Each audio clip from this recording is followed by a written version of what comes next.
Hello and welcome back. We're now going to look at the different settings that I said we'd look at. And the customization of some of the plugins. So we'll start in alphabetical order. Contact form 7. Settings, there isn't really very much to do here.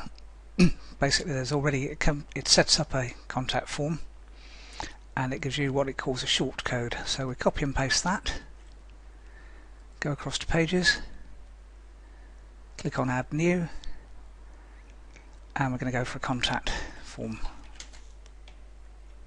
Just call it contact, copy and paste that in, come down to the Yoast plugin, because if we leave it without changing it, it will put the site title in as well, meta description, contact. Again, because otherwise, and you'll see with Yoast we'll cover that one in more detail, but that's that. Just off screen there's a button called Publish, and once you press that, view page, as you can see, contact form, and that will then go off. Now the other thing there is leave a reply, so we need to change that. So go back to edit page, and across the top right is a thing called screen options. Open that and it'll be as either discussion or comments, I never remember which. So clicking that, right, okay, down the bottom there's a bit that says allow contacts, allow comments. Get rid of that basically. Click on an update button, which is just off screen, so it changes. The first time you post it'll be a publish and then it's update, and what that does is it gets rid of the edit things there because I'm logged in, but other than that it gets rid of comments because you don't really want comments on a contact page. So that's the first one. We'll come back to the dashboard and plugins. Exclude pages from navigation, nothing needs to do in there. Jetpack Lite, nothing needs to do in there. Limit login attempts, I tend to leave as default. You'll find it across somewhere in settings. Limit login attempts. Basically what it does, it allows them 4 times to try. If they haven't, this also applies to you, so you need to remember your password, but you should have that saved in your browser or somewhere safe. So they get 4 retries. If they don't get in those times, they're locked out for 20 minutes. That'll stop most hackers, and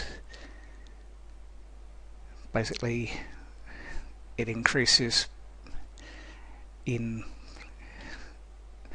well, basically in time until they get locked out for half a day.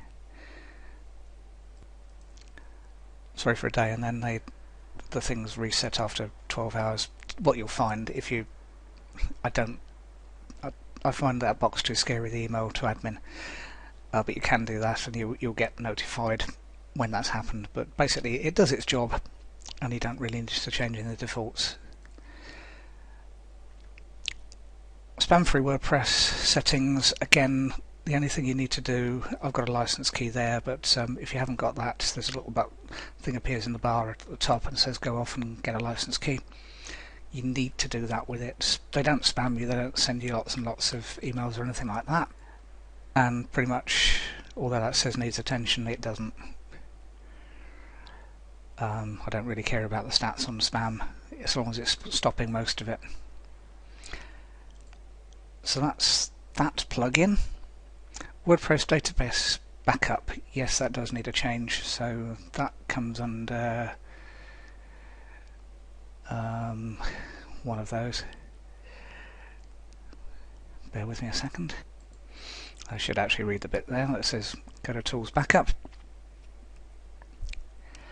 Ignore all the tick boxes and things like that. Ignore the backup. Now go for scheduled backup, and I go for weekly. Not worried about, well, actually in that one I might be.